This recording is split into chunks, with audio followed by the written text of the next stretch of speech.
Il manque toujours cette petite preuve qui s'avère essentielle à votre affaire. On a ciblé une voiture.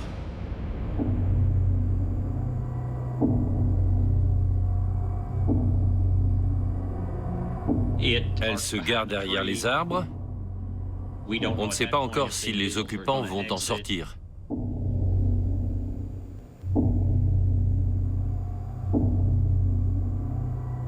On distingue deux personnes se dirigeant vers l'entrée du magasin. On tente de comprendre si elle est victime de cet homme. Est-elle consentante? Ou a-t-elle été kidnappée?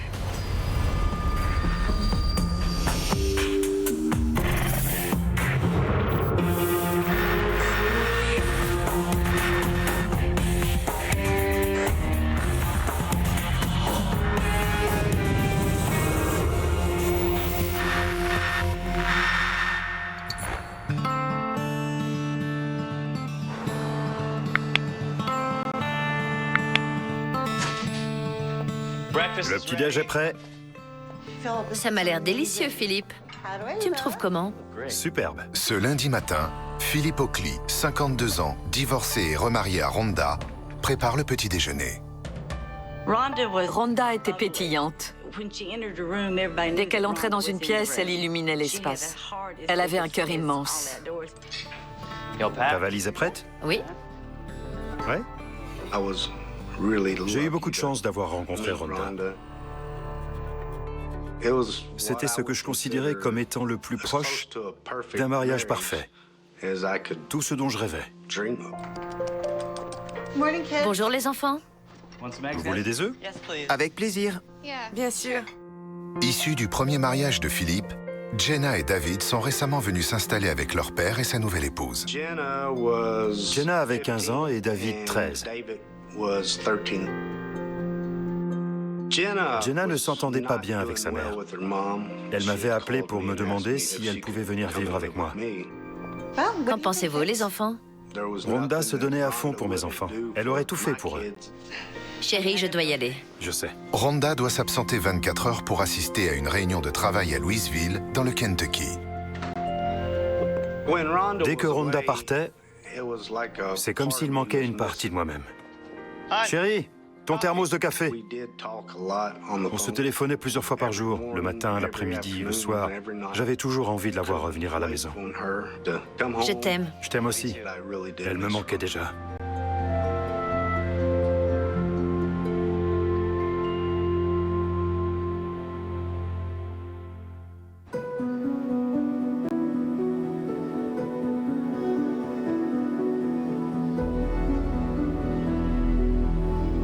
Le lendemain après-midi, David Oakley revient de sa journée d'école.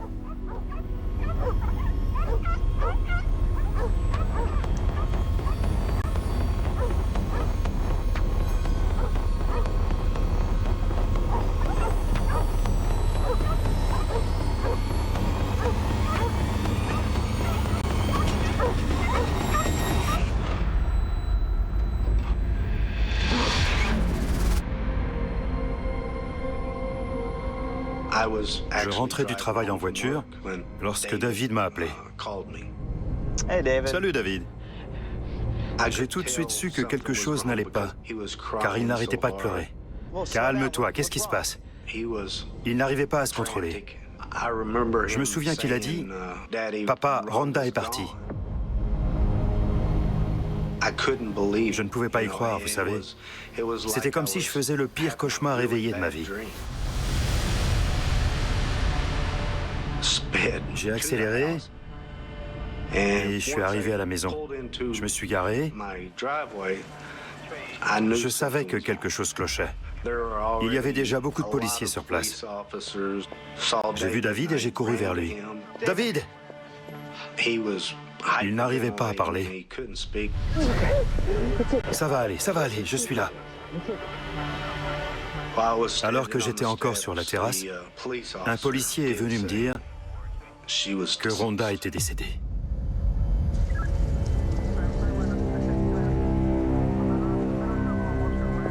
L'inspecteur Frank Thornberry, de la police de l'État du Kentucky, arrive sur place. En descendant au sous-sol, dans la chambre d'amis, nous avons trouvé Rhonda Oakley sur le dos, avec un sac en plastique noir recouvrant son visage. Elle était allongée dans une mare de sang.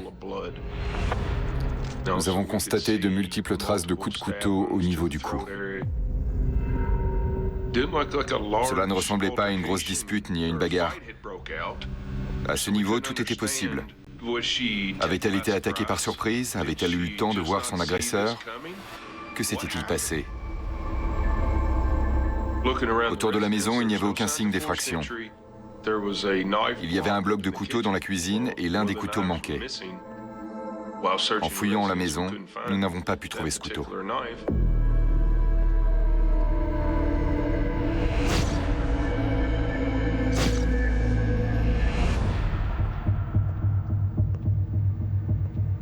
Il y avait deux chambres au sous-sol.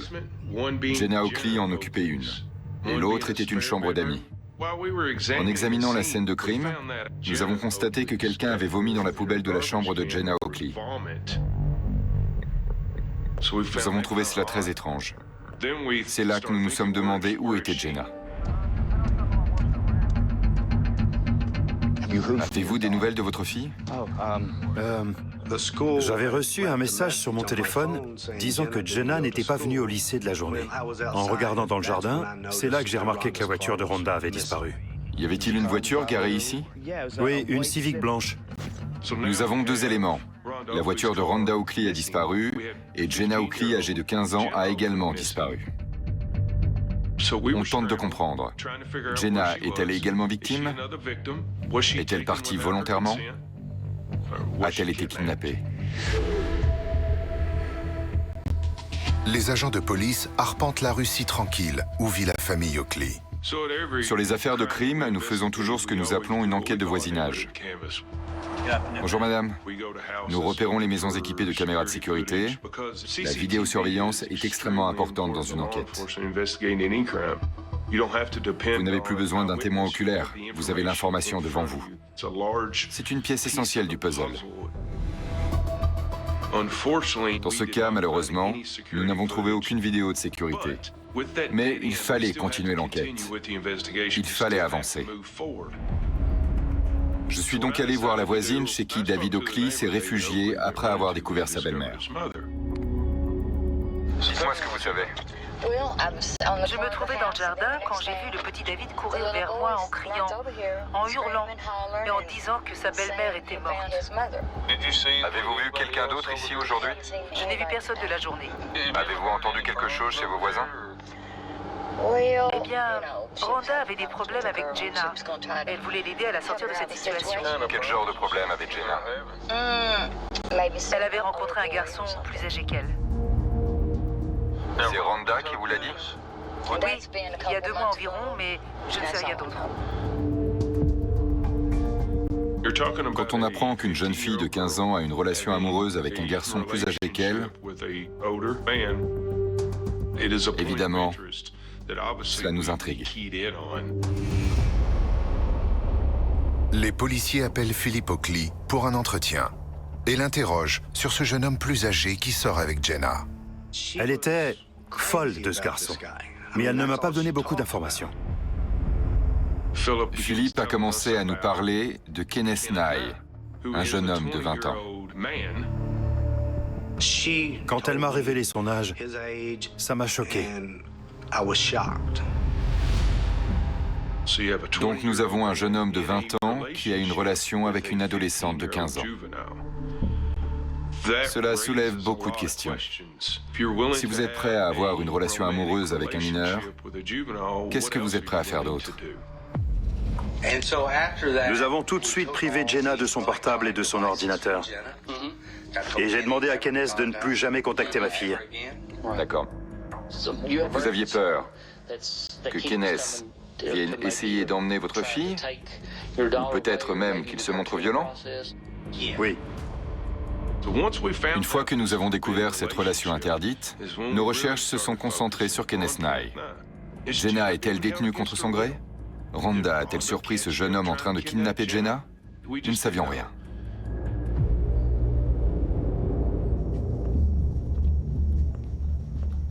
Nous avons découvert que Kenneth Nye était en fait stationné à Fort Carson, dans le Colorado. J'ai donc appelé sa caserne pour obtenir des informations. Bonjour, ici l'inspecteur Frank Sandberry. J'ai découvert que Kenneth Nye avait quitté l'armée le 31 août, car il n'avait pas réussi les épreuves physiques pour être intégré. Lorsqu'on apprend que Kenneth Nye a quitté l'armée la veille du jour du crime, toutes les alertes virent au rouge. Savez-vous où il se rendait? Il a été accompagné à l'aéroport dans le Colorado, où on lui a donné un billet d'avion pour l'Indiana. Il a quoi? C'est la dernière fois qu'il avait été vu. D'accord, merci. J'ai découvert qu'entre le Colorado et l'Indiana, Kenneth Nye avait changé d'itinéraire. Et qu'il était arrivé le 31 août à l'aéroport Bluegrass de Lexington, Kentucky. Alors pourquoi avait-il changé de destination? J'ai donc immédiatement contacté l'aéroport de notre ville. J'aimerais avoir accès à vos images de surveillance.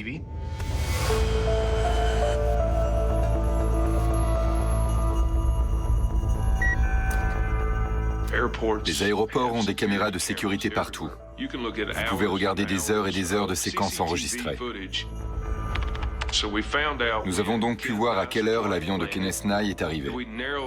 Nous avons fait défiler l'enregistrement et nous nous sommes concentrés sur la porte d'arrivée de son vol.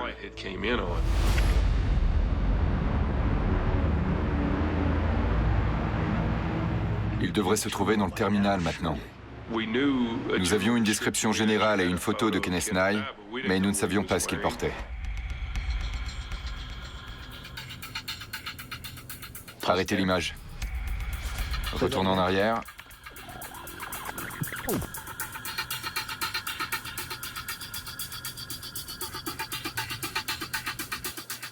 Je voyais un individu en train de marcher. Il portait une sorte de sac polochon, peut-être un sac militaire. C'est lui. Après un examen plus approfondi, j'ai pu formellement identifier Kenneth Nye. Il portait un jean bleu, un sac à dos et un t-shirt Race to Life. Où se dirige-t-il? Changez d'angle, s'il vous plaît.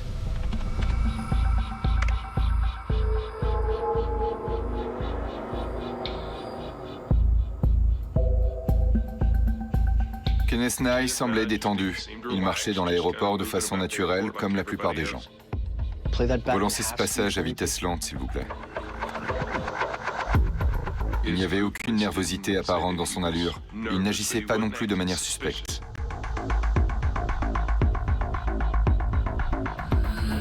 Où est la caméra suivante?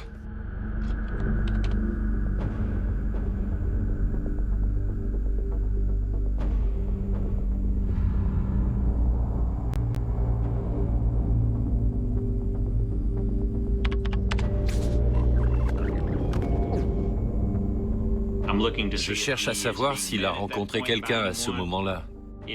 Mais en fait, rien sur ces images n'indique qu'il ait rencontré qui que ce soit dans l'aéroport. Nous savons maintenant que Kenneth Nye est arrivé dans le Kentucky la veille de la mort de Rhonda Oakley. Nous en avons la preuve. La dernière fois qu'il est repéré par les caméras de l'aéroport, Kenneth Nye se dirige vers l'arrêt de taxi. Il a bien quitté l'aéroport, mais nous ne connaissions pas sa destination. Dans quel taxi est-il monté? Il est extrêmement important de retrouver son itinéraire depuis l'aéroport. Il faut le retrouver rapidement, avant qu'il soit trop tard.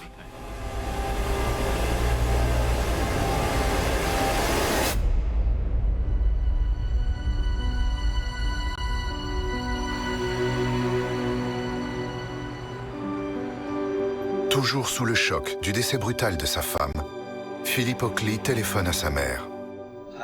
Bonjour, c'est Phil. Il m'a dit, Rhonda est morte. J'ai eu la respiration coupée, comme si la foudre m'avait frappée. Je suis restée tétanisée. J'aime beaucoup Rhonda. J'ai eu l'impression d'avoir perdu un de mes enfants. Il a fallu ensuite que j'appelle les enfants de Rhonda. J'étais dans un état second. Je pleurais, j'étais sous le choc. Je ne comprenais pas comment ça avait pu arriver. La pire journée de ma vie. Les inspecteurs ont un entretien avec David Oakley, dans l'espoir qu'il puisse faire la lumière sur les allées et venues de Jenna. J'ai besoin de savoir tout ce qui s'est passé hier matin. À quelle heure es-tu parti à l'école? Il était 7h06 quand mon bus scolaire est arrivé. 7h06. Et sais-tu où se trouvait ta sœur? Dans sa chambre au sous-sol. Et c'est la dernière fois que tu as vu ta sœur ce jour-là? Oui, monsieur. Que s'est-il passé ensuite? À mon retour de l'école, j'ai fait la vaisselle. Les chiens n'arrêtaient pas de gémir, d'aboyer et de gratter à la porte. Je suis alors descendu, j'ai ouvert la porte et elle était là sur le sol. Il y avait du sang partout. Je suis allé dans la chambre de ma sœur pour voir si elle allait bien, mais je ne l'ai pas vue. Alors j'ai couru dans les escaliers et j'ai vu les voisins qui passaient la tondeuse. J'ai couru pour leur demander si je pouvais utiliser leur téléphone. Ils m'ont laissé appeler les secours et après j'ai appelé mon père. Tu te souviens de ce que tu as dit à ton père au téléphone? J'ai dit, papa, maman est morte. Elle saigne, il y a du sang partout. Dépêche-toi de rentrer. L'ambulance et la police sont déjà là. Il a dit non. J'ai dit, si, dépêche-toi de venir. Et il est arrivé 2 minutes plus tard. Très bien. Et est-ce qu'il a dit autre chose après avoir dit non? Oui, il a dit, je suis là. Ok. Est-ce que ta sœur t'a parlé de Kenneth? Je me souviens qu'il y a eu une dispute au sujet de Kenneth quelques mois avant que mes parents lui enlèvent son téléphone. Très bien. Comment était sa relation avec sa belle-mère? Jenna écoutait jamais Rhonda, mais moi je m'entendais très bien avec elle. Tu l'appelais Rhonda ou maman? Je l'appelais Rhonda la plupart du temps, mais j'aurais préféré l'appeler toujours maman. Entrer dans ce sous-sol et découvrir un cadavre, le cadavre de la personne que vous appeliez maman, j'avoue que je ne peux pas imaginer les émotions que ce jeune garçon traverse. Nous avons décidé de faire appel au public. Nous avons donc lancé un avis de disparition dans les médias concernant Jenna Oakley, encore mineure, et donné des informations sur la voiture de Rhonda Oakley. Une adolescente de Danville dont la belle-mère a été assassinée est portée disparue. Jenna Oakley, 15 ans, a été vue pour la dernière fois mercredi au lycée du comté de Boyle. Elle portait des lunettes à monture noire et la police du Kentucky pense qu'elle pourrait circuler à bord d'une Honda Civic blanche. Dès que l'information est passée, nous avons reçu une information d'un chauffeur de taxi de Lexington. Vous avez des informations au sujet d'une de mes enquêtes, c'est exact? C'est fort possible. Je suis chauffeur de taxi. J'ai pris ce type à l'aéroport de Lexington et je l'ai conduit à Houstonville mercredi après-midi. Ce mercredi? Oui, le mercredi 31. Il a pris un certain Kenneth dans son taxi. Il est venu le chercher à l'aéroport Bluegrass entre 15 et 16 heures. Il avait environ 20 ans. Il m'a dit qu'il venait juste de quitter l'armée. Il était dans une caserne du Colorado. Il a dit qu'il était content d'avoir quitté l'armée. Enfin, rien d'autre qui sorte de l'ordinaire. Vous l'avez laissé à une adresse particulière ou juste dans la rue? Non, et c'était bizarre. Il a dit « Arrêtez-vous ici, je vais marcher. Je veux lui faire une surprise. » Je lui ai dit « Vous êtes sûr ?» Il a dit oui. Alors, il a pris toutes ses affaires et est parti en marchant. Et ce 31 août au soir, le chauffeur de taxi a vu Kenneth se diriger vers la maison de Philippe et Rhonda.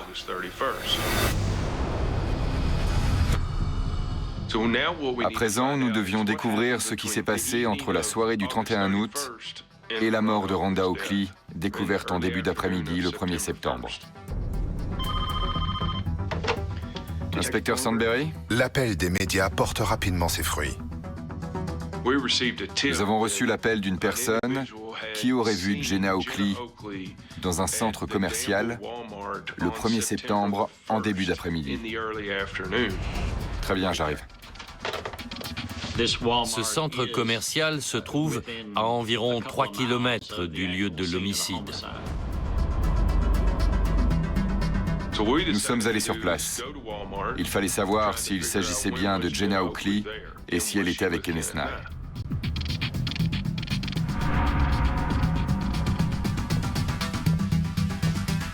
Nous avons besoin de voir vos enregistrements aux environs de 15 heures. Si nous pouvons obtenir la vidéo, alors nous pourrons constater s'ils sont ensemble et s'il y a une contrainte ou bien une entente entre ces deux jeunes gens. Vous avez des caméras qui couvrent le parking ?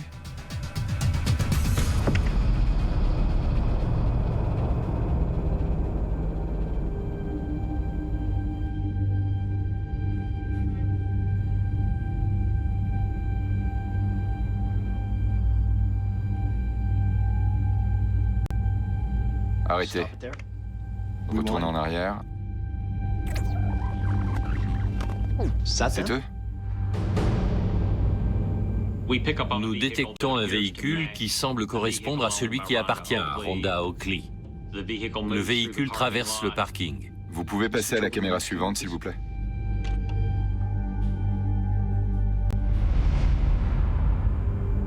L'immatriculation n'est pas visible, mais nous pensons que c'est le véhicule de Rhonda Oakley. L'autre angle, s'il vous plaît.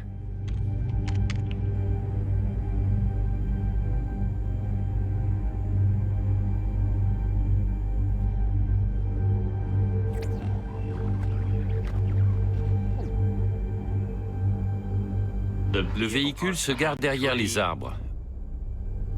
On ne sait pas encore si les occupants vont en sortir.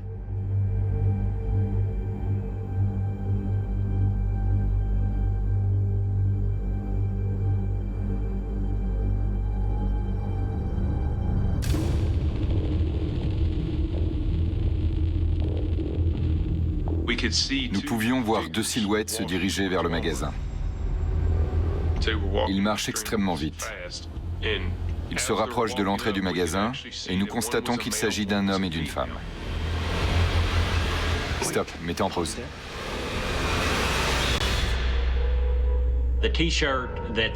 On voit que le t-shirt de l'individu aux abords du magasin semble correspondre à celui que portait Kenneth Nye lorsqu'il a été filmé à l'aéroport de Lexington. C'est bien lui. Mais est-ce Jenna? Il faut savoir que depuis 2 jours, nous n'avons aucune trace de Jenna.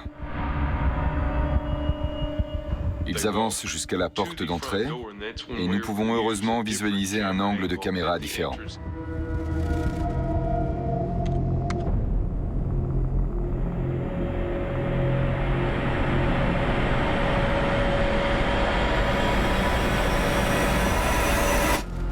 Il s'agit bien de Kenneth et Jenna.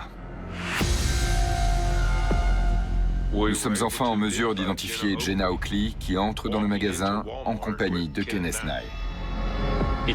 À ce stade de l'enquête, nous sommes au moins rassurés sur un point. Jenna n'a pas été victime d'un homicide. Nous avons au moins la confirmation qu'elle est saine et sauve.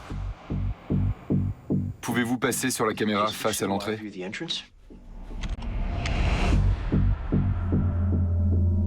Nous avons donc commencé à regarder Jenna et Kenneth entrer dans le magasin. La caméra de l'allée, s'il vous plaît.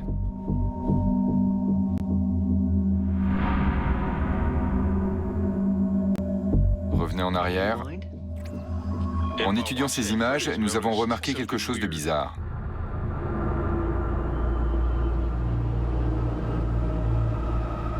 Jenna tend la main pour toucher le bras de Kenneth. Ce geste, qu'on peut qualifier de romantique, prouve qu'il y a toujours une intimité entre eux. Aucun doute pour nous.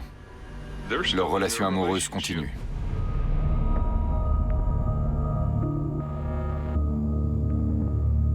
Sur ces images, rien n'indique que Jenna est sous la contrainte, ni qu'elle est là contre son gré.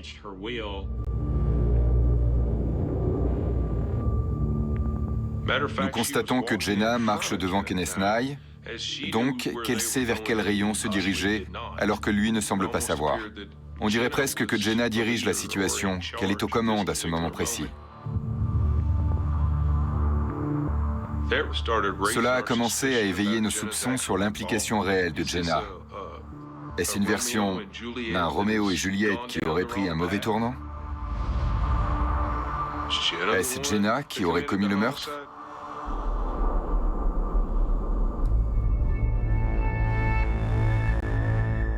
Que font-ils dans ce magasin? Que vont-ils acheter? Nous voulons connaître tous les détails et faisons défiler la vidéo image par image.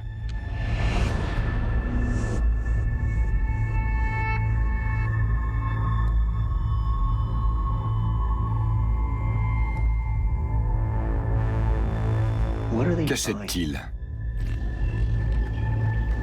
Nous observons Jenna qui s'adresse à un employé du magasin. Cet employé n'est évidemment pas conscient du fait que ces deux personnes ont très probablement commis un meurtre à quelques kilomètres du magasin, un meurtre extrêmement violent.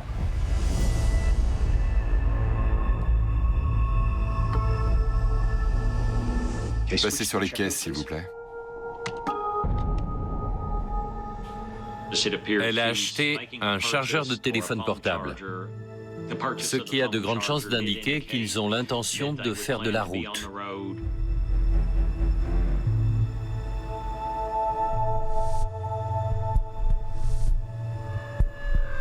Maintenant, la caméra près de la sortie.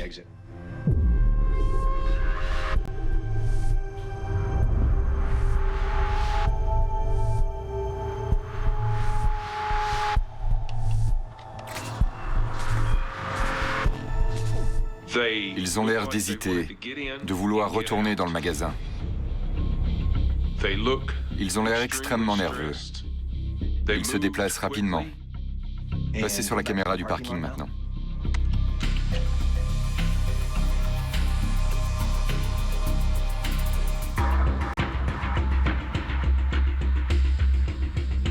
Nous les suivons hors du magasin.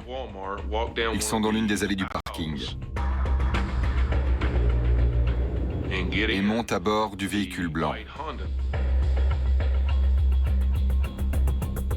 Et ensuite, vous voyez qu'ils quittent le parking.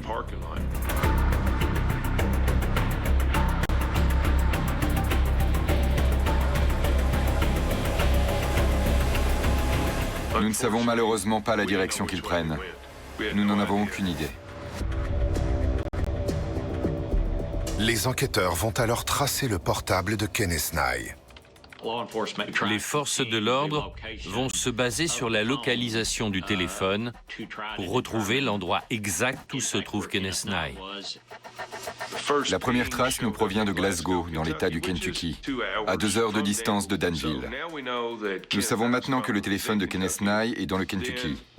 Ensuite, nous avons une autre trace à l'extérieur de Nashville, dans le Tennessee. Mais c'est très frustrant car nous n'avons pas l'information en direct.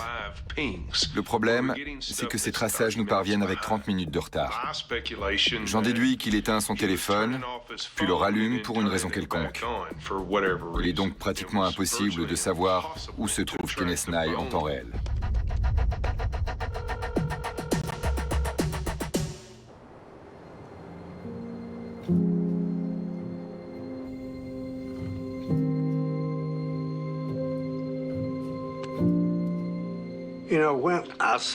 En regardant la vidéo de Jenna et Kenny ensemble dans ce magasin, j'ai eu l'impression de recevoir un coup de poing dans le ventre.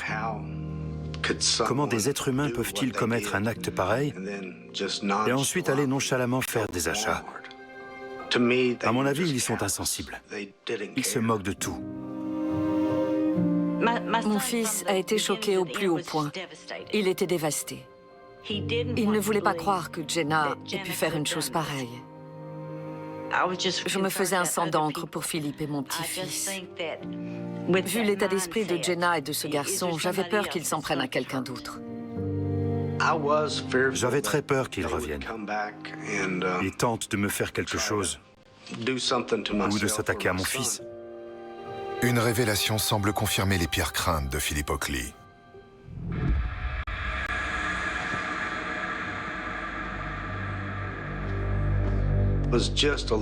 Ça s'est passé un peu avant que le drame n'arrive. Rhonda avait trouvé le journal de Jenna dans sa chambre. Il y était écrit qu'elle me détestait et qu'elle détestait aussi Rhonda, mais que ça n'avait pas d'importance parce qu'on allait bientôt mourir. Coucher ces phrases sur le papier est déjà assez troublant. Lorsque vous lisez ce type de détails, en particulier l'ordre dans lequel les homicides sont commis ou leur description, cela révèle une véritable fureur et une rage chez la personne qui a écrit ces phrases. Comment votre propre enfant peut-il prévoir de vous tuer? En tant que parent, vous ne pensez jamais qu'un de vos enfants serait capable d'une telle chose. C'est impensable.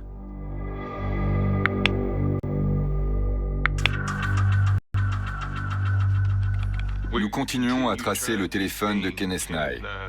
Il est maintenant évident que le couple se dirige vers l'ouest. Mais pour chaque retour de traçage, nous avons entre 30 minutes et 1 heure de retard sur leur réel. Nous nous sentons impuissants. Notre but est maintenant d'élaborer un plan pour pouvoir les arrêter et les interroger. Se dirigent-ils spécifiquement vers l'ouest, la Californie ou vers le Mexique? S'ils décident de traverser la frontière, on craint de ne jamais les retrouver.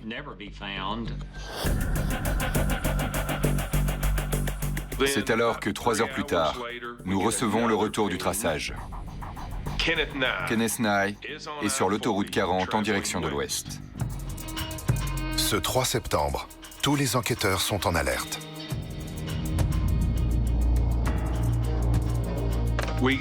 Nous avons 2 traces de téléphone dans la même localité au cours des 2 dernières heures.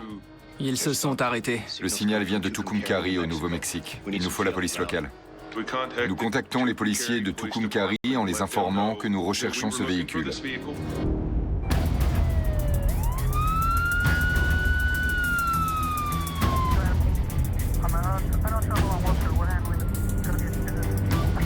Ils se rendent à l'endroit que nous leur indiquons.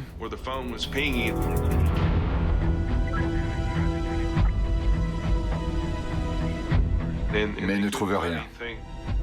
Soudain, un agent détecte un véhicule blanc immatriculé dans le Kentucky. Centrale, ici le 26 Roméo. Cap sur le 206. Les renforts sont à quelques secondes de là.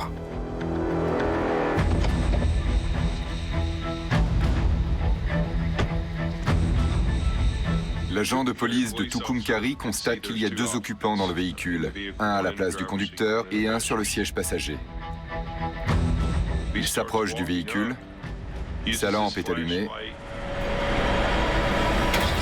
et tout à coup, le véhicule démarre. Il tente de prendre la fuite.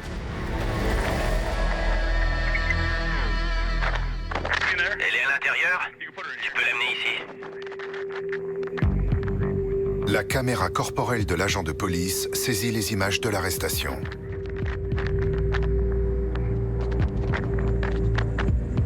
D'accord.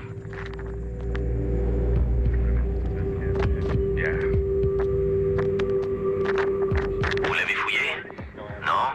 J'ai déjà vidé mes poches. Vous n'avez que 2 poches, d'accord. Rien d'autre? Non. Non? D'accord. Vous avez vos papiers? Non. Pas de papier. Votre nom? Jenna. Jenna. Oakley. Oakley? D'accord. Le nom de votre petite amie, c'est votre petite amie? Oui, c'est Kenny. Kenny? Kenny Nye? Nye. Kenny Nye, d'accord. D'accord.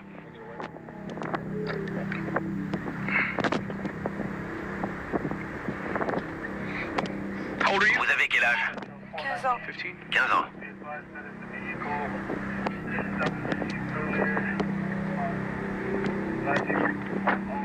Et là, on m'informe que Kenneth et Jenna ont été arrêtés. Ce fut un vrai soulagement. Vos papiers sont dans vos bagages? Votre nom? Kenneth Nye. Kenny Nye. À qui est cette voiture? À Rhonda. Pardon? C'est sa voiture? C'est la voiture de sa famille? D'accord. Nous avons passé des heures à les traquer, à les poursuivre, toujours à 2 doigts de les perdre. Et nous avons enfin réussi à les coincer.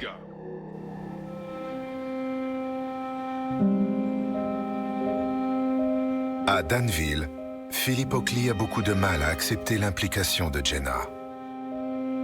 Nous lui disons que nous pensons qu'elle a aidé à commettre le crime.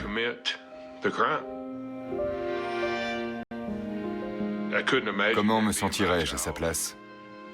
J'avais du mal à imaginer qu'on m'annonce une telle chose. Je pensais que Jenna allait bien, que nous avions traversé une mauvaise passe et que c'était derrière nous. Tout ce travail accompli, tout ce temps passé à discuter avec Jenna, commençait à porter ses fruits. C'était ce que je pensais. Et puis, ce jour est arrivé. Ça a été la pire journée de ma vie. Je vous comprends. Je suis désolé. Ma femme était l'une des meilleures personnes que j'ai jamais connues, que je ne connaîtrai plus jamais. Et si je pouvais échanger ma place contre la sienne, je le ferais tout de suite. J'aurais aimé avoir une boule de cristal pour voir ce qui allait arriver. Maintenant, j'ai perdu 2 personnes. Ma fille et ma femme. Mon fils n'aurait jamais dû voir ce qu'il a vu. Et ma femme ne devrait pas être morte en ce moment. Ceci est une tragédie inutile, qui n'aurait jamais dû arriver. J'ai toujours dit que je ne pourrais jamais détester quelqu'un, mais en ce moment, je déteste ma fille. C'est terrible de dire que vous détestez votre enfant, mais c'est ce que je pense.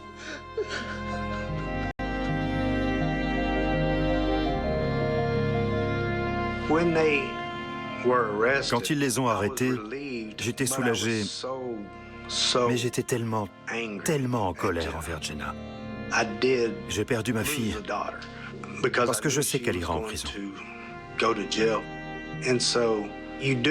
Même si vous aimez vos enfants, il y a certains de leurs agissements que vous ne pouvez pas aimer.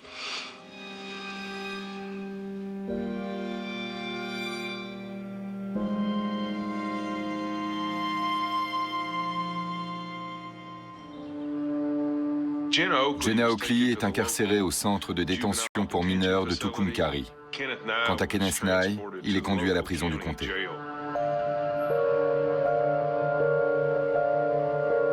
Le lundi 5 septembre 2016, les gardiens de prison sont appelés à la cellule de Kenneth Nye.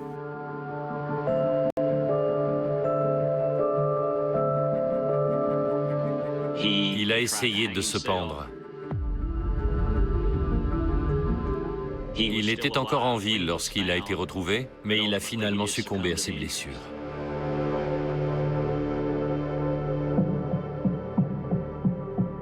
Dans sa cellule, Kenneth Nye a laissé un message s'accusant du meurtre de Rhonda. La lettre qu'il a laissée était une tentative d'endosser l'entière responsabilité du meurtre et d'innocenter Jenna. Très honnêtement, on peut se demander s'il dit la vérité ou pas. Et il serait important de savoir qui a brandi le couteau et qui a réellement commis l'acte qui a tué Rhonda. La seule personne à le savoir est Jenna. Jenna est transférée dans le Kentucky pour un interrogatoire. Je vais juste préciser que tu as maintenant l'opportunité de parler et de dire toute la vérité dans ton propre intérêt. J'ai retenu des trucs pendant très longtemps et ça a pris de plus en plus de place, jusqu'à ce que j'atteigne mon point de rupture. J'avais l'impression de ne plus pouvoir supporter la situation. Je pense qu'elle était en colère contre toute sa famille, mais surtout contre Rhonda et Philip, parce qu'ils ne voulaient pas qu'elle ait une relation stable avec Kenneth Nye. Kenny ne devait pas être ici, non? Non, il a quitté l'armée mercredi et ensuite... Il a passé la nuit chez toi? Oui, dans ma chambre. Quelqu'un savait qu'il était avec toi? Non, personne. C'est vrai? Oui, je suis restée à la maison après l'école et nous étions dans ma chambre. J'avais ramené un couteau. Où l'avais-tu pris? Dans la cuisine. À un certain moment, elle a pris la décision de monter à l'étage pour récupérer un couteau de cuisine, ce qui indique qu'elle planifiait la mort de Rhonda.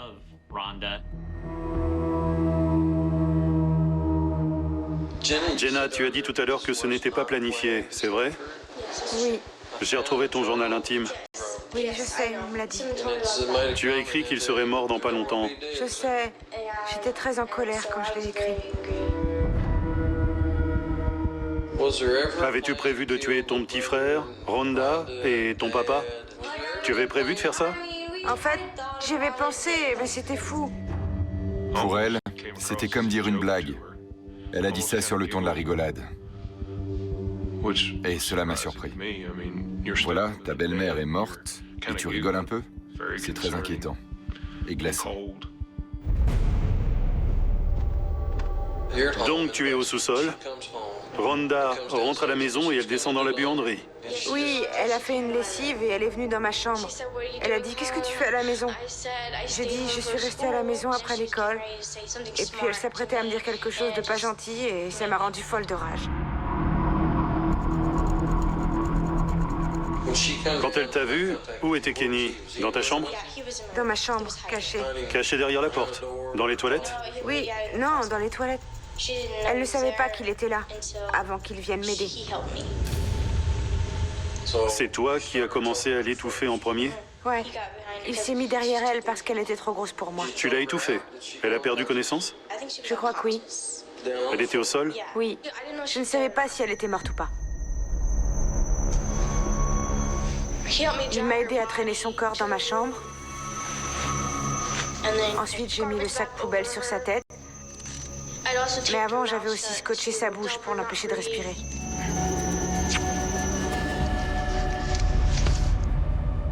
Que s'est-il passé ensuite? Je l'ai poignardé. Dans le cou. Combien de fois l'as-tu poignardé? J'ai essayé une fois, mais le couteau n'entrait pas, alors j'ai dû le faire plusieurs fois jusqu'à ce qu'il entre dans son cou. Et Kenny flippait tellement qu'il a été vomir dans la poubelle. Son attitude m'a vraiment surpris. Il y avait de la froideur dans son regard et son attitude. Comment une adolescente de 15 ans peut-elle tuer sa belle-mère pour l'amour d'un jeune homme? Que s'est-il passé ensuite? On a pris la voiture. J'avais emporté le couteau avec moi. Le téléphone de Kenny était presque déchargé, alors on est allé dans un magasin. Il fallait qu'on trouve un chargeur. On est allé dans un magasin en acheter un. Un chargeur de téléphone? Oui, un truc pour la voiture. On est allé à la station-service. J'ai pris le couteau et je l'ai jeté dans la poubelle de la station-service où on s'est arrêté. Quelle station-service? Aucune idée. Je suis sûre que vous avez entendu ça beaucoup de fois, mais je suis désolée. De quoi es-tu désolée? De ce que j'ai fait. Je l'ai tué. En octobre 2016, face aux aveux contradictoires de Jenna et ceux laissés par Kenneth, le procureur retient contre Jenna les accusations de complicité de meurtre et de vol de véhicule.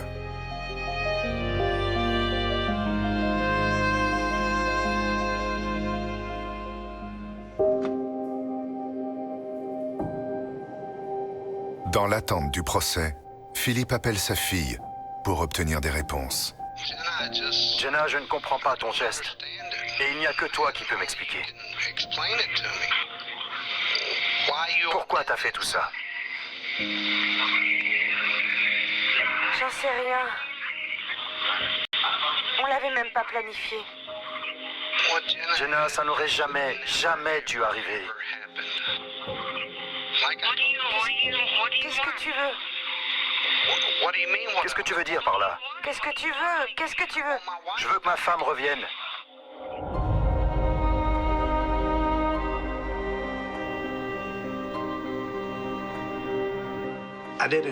Je ne savais pas quoi dire, vous savez. La seule chose que je pouvais dire, c'était pourquoi. Jenna a toujours été une enfant adorable. Et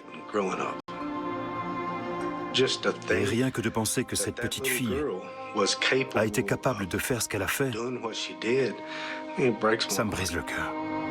Kenneth Nye, ayant également revendiqué la responsabilité de la mort de Rhonda, les aveux de Jenna seront sans doute insuffisants pour obtenir une condamnation pour meurtre lors du procès. Le procureur propose donc un accord de plaidoyer. Le 27 mars 2019, Jenna Oakley est condamnée à 15 ans de prison pour homicide involontaire et vol au premier degré. En aucun cas, d'une façon ou d'une autre, la peine prononcée n'est assez longue. Pour moi, il est incompréhensible qu'une personne puisse ôter la vie de quelqu'un et que la peine de prison soit aussi courte. Jenna restera toujours ma fille. Et je déteste ce qu'elle a fait. Ça me répugne.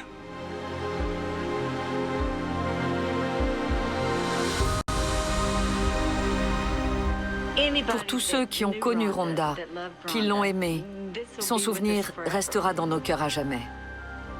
L'héritage de Rhonda est celui du rire, de la camaraderie, de la douceur, de l'attention envers les autres.